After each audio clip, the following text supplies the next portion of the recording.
Hey, thanks for being a part of the conversation. Let's do it. Let's play it forward. These are real people with real stories. The struggle to play it forward. Episode number 617 is with Pete Summit from the group Crashing Wayward. Hey, Aaron, how are you? Absolutely fantastic. How's everything with you? Good. Yeah, no real complaints at all. It's a beautiful day in Las Vegas, and sun's out, and I'm happy. Isn't it always a beautiful day in Vegas?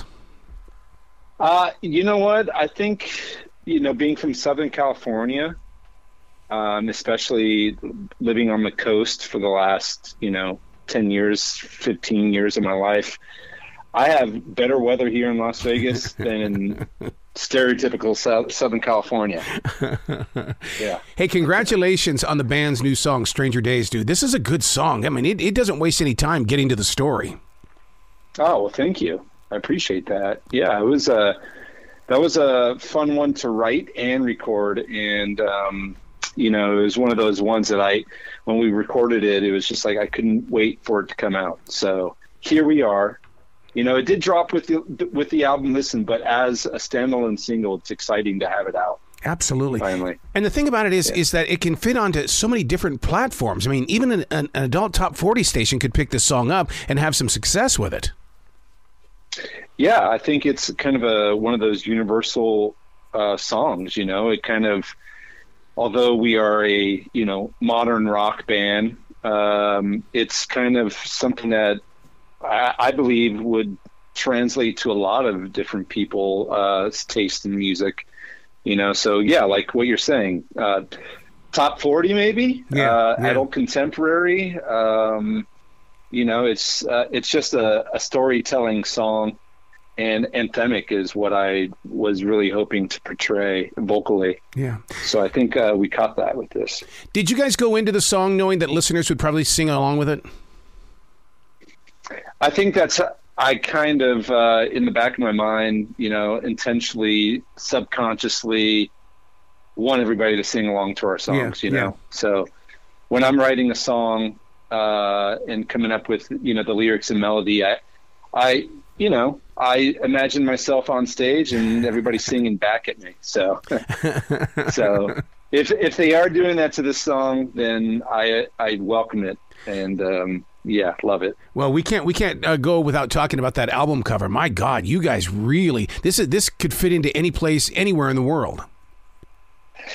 Yeah, well, thank you. That was actually, the cover model was my daughter. Oh, really? And it is, and it came from the photo shoot from the Breathe session, before we were even close to finishing the album, when it was just kind of debatable what we were going to do with the tracks that we recorded. We only had 3 at the time, and Breathe was our first single that we released as a band, introducing the world to Crashing Wayward. Mm-hmm. So we needed single art for that.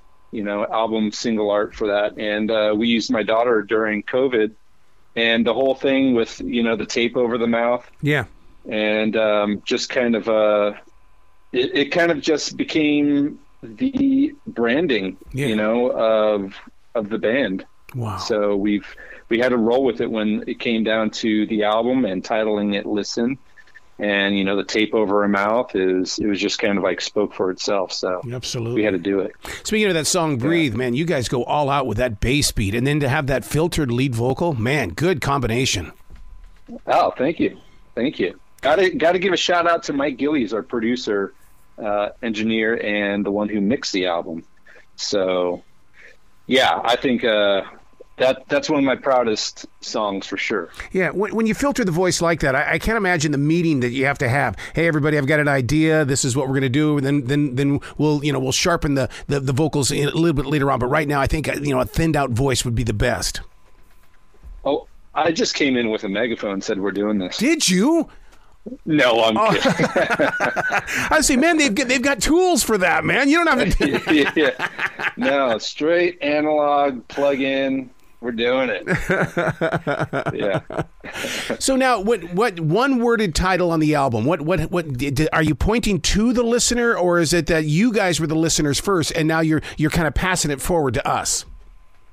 We're hoping that people pay it. It's kind of like what's the right term, tongue in cheek in a way. It's, we're hoping that people listen, but there's a message that we're trying to convey within this album, lyrically, musically, and just kind of like where we are in the world today and people's attention span. It's like 3 or 4 seconds, they're already all right. Yep.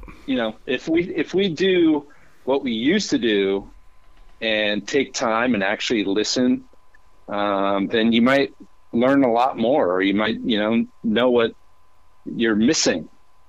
So that's going back to my daughter. That's kind of like the advice I always give to her when she went off to school is like, all right, this is what I want you to do. I want you to listen to people. Don't talk.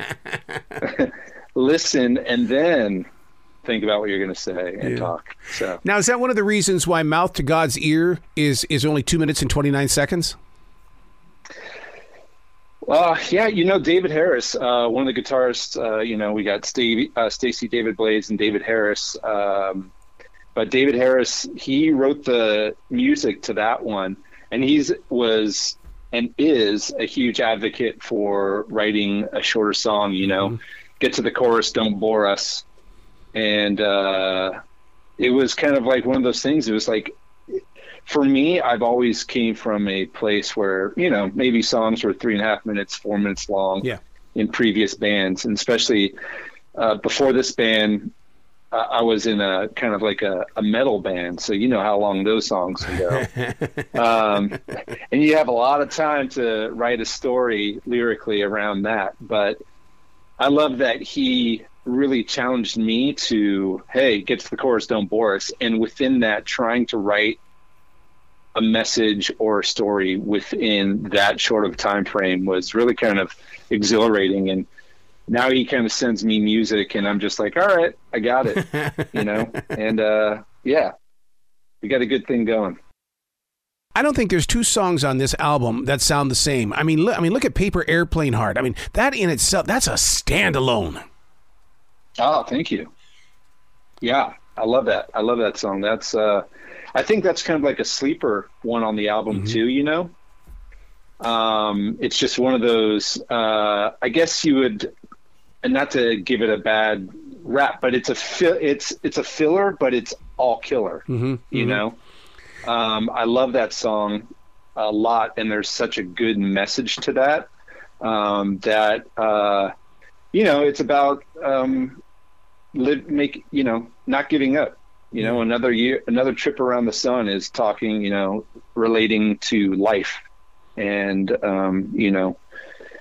just living the best and most out of your life that you can and not giving up. So I think that's an important song, and it's a great song that just kind of like glues and is the mortar to a lot of the heavy bricks or the hard hitters within that album. Yeah, I labeled it the deep cut. In other words, the cut I'm going to go to no matter what. And so, it's like, I don't want anybody else to have this song. It's my song. It's my deep cut song. Yeah. It has that kind of a vibe about it. There you go. I like that. I forgot about that term, deep cut. Oh, I just aged myself then, didn't I? No, it's great. So who were you guys channeling when you did Disco Kills? I mean, it's got that dark beginning. It's almost got that Black Sabbath kind of not a rage, but just a stage. Yeah, that one was another one that David Harris presented musically, and it was actually the first song that we wrote in the pandemic. So it was the very first song. He sent me the track, and I never even opened up my GarageBand at that point. And I'm like, you know what? I'm going to have to figure this out. So he sent me the track, opened up GarageBand, and it just kind of like, it was something that wrote itself, kind of. I had always held on to the title Disco Kills. Yeah. I always wanted to name the band Disco Kills. So it just had stuck with me over the years. And it was one of those, it's an interesting one because story-wise, even though it kind of, again, is tongue-in-cheek about disco music, it's really more of kind of like where we are, socially, politically. Yeah. And how polarized we are and how one anybody in that position can abuse their power, you know, and treat it as like their own personal party in disco. So that's what that song lyrically is really supposed to be about, but it's more fun and in trying to tell that story of the feud between rock and roll and disco. But yeah, I think Dave, he is heavy in some bluesy, you know, Southern rock. Yeah. So I think that's probably the most bluesy Southern rock, Sabbathy. That and Staring at Ceilings, I think, are the two very Sabbathy hitters. Yeah, yeah. So when you got the album, did you guys sit back and go, you know, it's about time there's a great rock band on the scene again? Not only is it in the attitude of the music, but the band has the attitude. Yeah, I like to think that we're that band. I think we are. Yes. You know, I think that once people really do listen and once, you know, we really get our name out there and tour and travel the world, I have no doubt in my mind that we are that band, you know. So I think that's starting. We start with what are we? What are we trying to say? What are we trying to sound like? And I don't think there is any agenda other than being the best rock band that we can. Yep. And, you know, I think we're just so multifaceted. We all have different backgrounds and influences, and it just, for whatever reason, it just kind of comes out with us. And it kind of in a more defining sound that is Crashing Wayward. Yeah. So how do you protect those vocals on that song Closer? Because, I mean, you take those vocals up into a high range.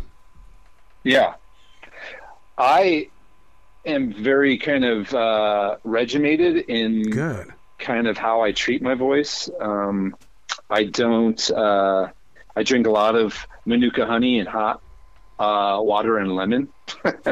So, you know, I get as best rest as I can. I try to eat well. I don't drink a lot of alcohol or smoke. So those are kind of like the daily regimens that I take for, you know, keeping my voice healthy. But it's really kind of just knowing where I can go. You know, I know my voice. I know where my range is. Mm-hmm. So once I kind of work it out and get to know where I can go, it just, although it might sound hard or, you know, really way up there, for me, it's become conditioned, you know, I'm conditioning it. So it kind of gets to a point where it's like, I got this, no problem. You know, a couple seconds ago, you talked about taking it out on the road. Do you guys have something planned yet? We do. Actually, we're throwing some dates around. We do have a couple of dates locked in. I know for sure we are confirmed for June 21st and June 22nd in Milwaukee, I believe, for the Summerfest. Yeah, so we'll be playing the Guitars for Vets stage. I'm not too sure what exact location that stage is, but, you know, on that bill is Buck Cherry, Motley Crue, really? And so we're excited about that. And we are working around dates with that and also doing a more East Coast run, hopefully this summer, or possibly getting over to Asia. So we're talking about that and a European tour as well. So we're hoping that 2024, we're kind of taking a couple of months off right now just because we're working on, you know, new songs and kind of getting in the studio again and everything. But once we hit June, it's off and running. That's it, man. That's what it's all about. Where can people go to find out more about the album and to find out more about the band, man, especially when it comes to the merchandise? Yeah, crashingwayward.com. You can find us, everything you need, crashingwayward.com there. Please follow us on all socials at Crashing Wayward. Spotify, if anybody can, you know, follow us there, like and subscribe to our YouTube. It's all there, crashingwayward.com and at Crashing Wayward on all socials. Yeah, and listeners need to understand that when you talk about, you know, follow you, I mean, there are a lot of booking agents out there that say, okay, what you're following, what are your analytics? And that is so important to the band. Right.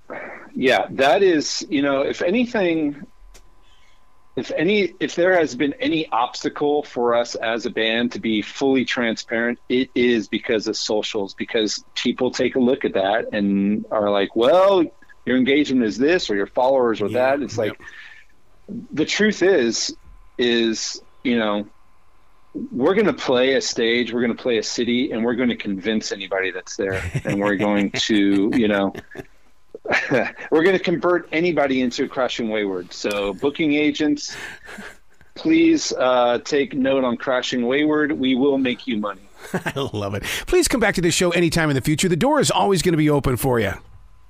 Absolutely. I love talking with you. So anytime. Excellent. Will you be brilliant today, okay? You too. All right, man.